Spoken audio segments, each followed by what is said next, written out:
Seaplane trial run വിജയകരമായി പൂർത്തിയാക്കി.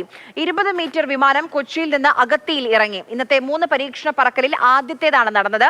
ലക്ഷദ്വീപുകളിലെ മറ്റു ദ്വീപുകളിലേക്കും ഇന്ന് സീപ്ലെയിൻ ട്രയൽ റൺ നടത്തും. ബിനിൽ വിവരങ്ങളുമായി ചേരുന്നുണ്ട്. ബിനിൽ പറയൂ.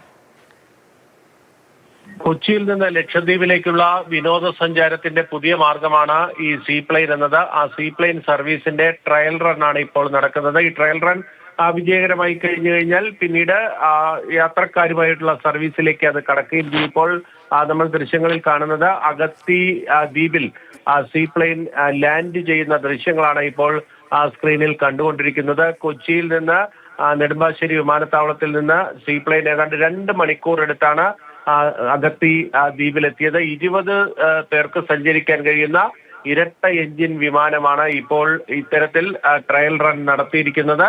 ഇന്ന് ഒരു 3 ട്രയൽ റണ്ണാണ് ഇപ്പോൾ ആലോചിച്ചിരിക്കുന്നത്. അതായത് കൊച്ചിയിൽ നിന്ന് 3 തവണ ലക്ഷദ്വീപിലേക്ക് പോവുക എന്നതാണ് ആലോചിക്കുന്നത്. അഗത്തിയിൽ മാത്രമല്ല, അഗത്തിയിൽ നിന്ന് ലക്ഷദ്വീപിലെ വിവിധ ദ്വീപ് സമൂഹങ്ങളിലേക്ക് കൂടി വിവരങ്ങൾ നൽകിയത്.